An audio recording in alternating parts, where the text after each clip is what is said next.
Messieurs, dames, il est l'heure du journal sur IK-TV. Bonsoir et bienvenue. Un seul titre au sommaire. Organisation des journées pédagogiques dans les départements de la Faculté des Lettres et Sciences Humaines. Encore une fois, bienvenue et merci de votre attention. Dans le but de mettre les étudiants au parfum du déroulement des cours dans ces différents départements, la Faculté des Lettres et Sciences Humaines a organisé des journées pédagogiques à leur endroit au campus Sud. Laurent Nideke Fortune Kuyao au reportage. Ces étudiants, issus des 8 départements de la Faculté des Lettres et Sciences Humaines, ont été informés du 3 au 4 octobre 2023 sur le fonctionnement pédagogique de leurs départements respectifs. Signe d'un bon démarrage de l'année académique 2023-2024 à l'Université de Kara. Les rencontres qui s'organisent au niveau de la Faculté des Lettres et Sciences Humaines de l'Université de Kara ces 2 jours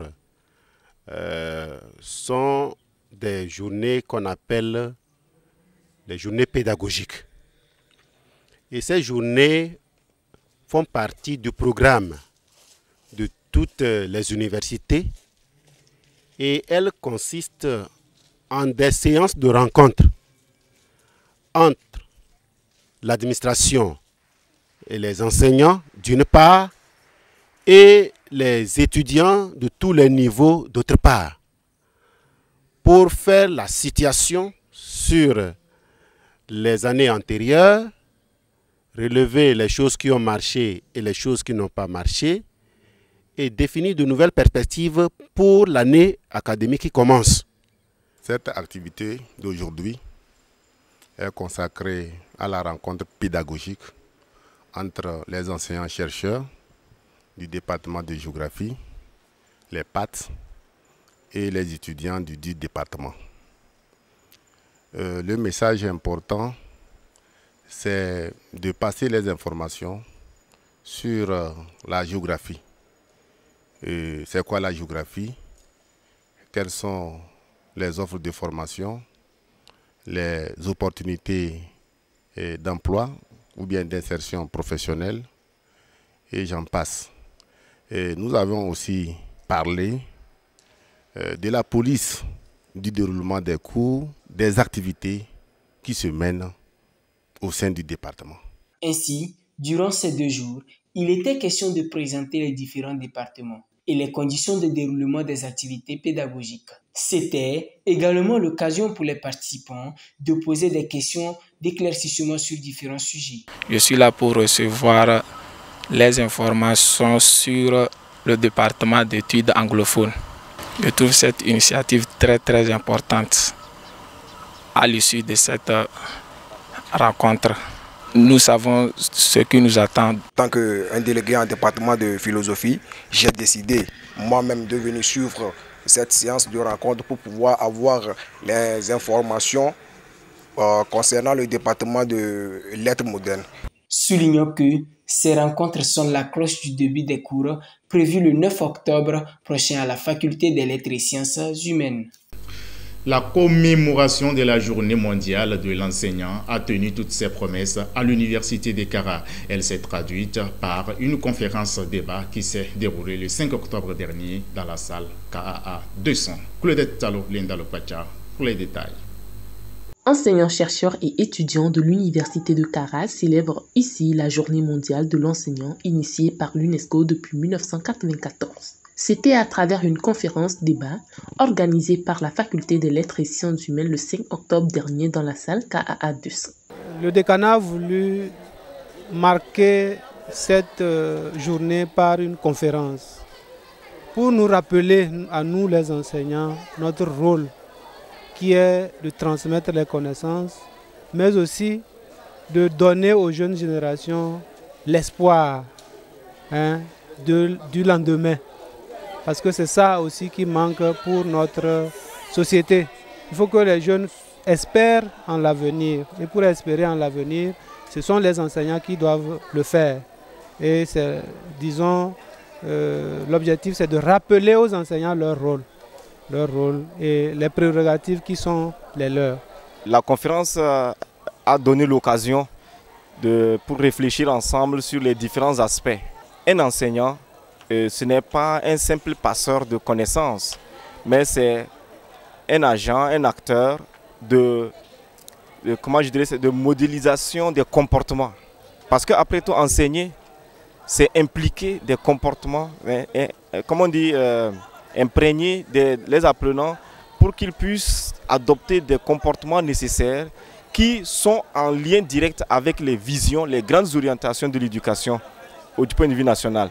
Cette journée commémorative a porté sur le thème « Les enseignants dont nous avons besoin pour l'éducation que nous souhaitons », l'impératif mondial de remédier à la pénurie d'enseignants.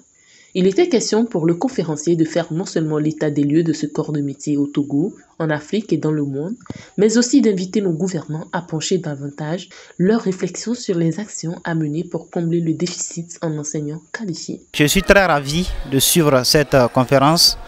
Vraiment, c'est plus qu'une satisfaction pour moi de participer à cette conférence, puisque c'est une conférence, je dirais, dictative, vraiment qui va nous permettre, dans un futur, ça vraiment va nous motiver.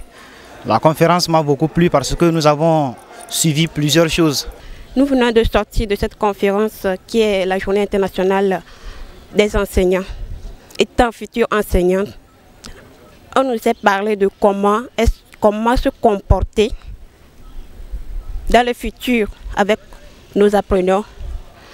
Nous avons aussi vu l'état mondial de l'emploiement des enseignants, c'est-à-dire le manque d'enseignants qu'il y a dans le monde et précisément aussi au Togo. Cette édition, qui est une première à l'université de Kara et 29e sur le plan mondial, est célébrée le 5 octobre de chaque année. Pour finir, le top départ pour une nouvelle année académique a été donné depuis le 11 septembre dernier à l'université de Kara. Ainsi, le collège des délégués généraux s'active pour accompagner les étudiants dans leur processus d'inscription. Rachida Touyaya, Linda Lokwacha pour les détails. L'année académique 2023-2024 a bien démarré à l'université de Kara.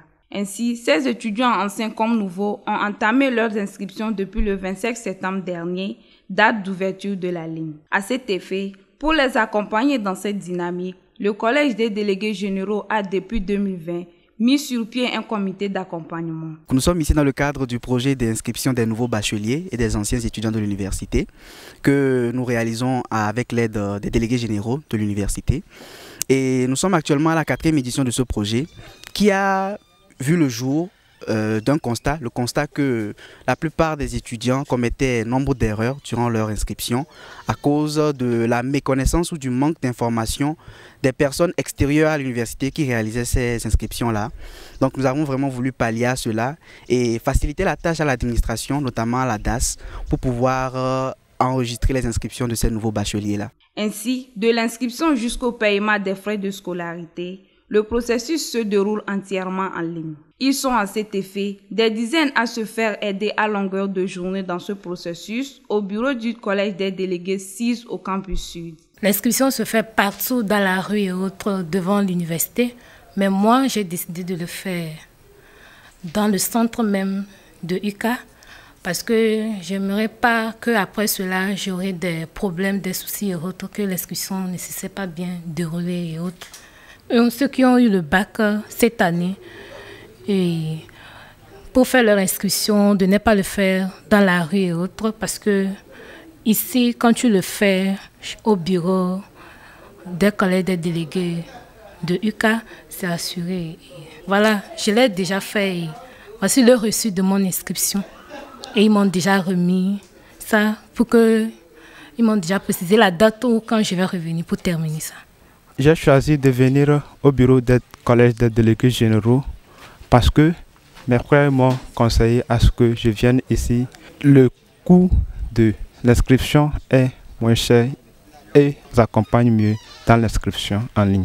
C'est ainsi l'occasion pour ces délégués d'informer les nouveaux venus sur la vie universitaire et l'importance d'appartenir à un club ou une association estudiantine. Fin de cette édition, je vous en rappelle le seul titre au menu. Organisation des journées pédagogiques dans les départements de la faculté des lettres et sciences humaines. Messieurs, dames, c'est tout pour ce rendez-vous informationnel de la semaine. On se retrouve ici même la semaine prochaine pour d'autres actualités. Bonsoir.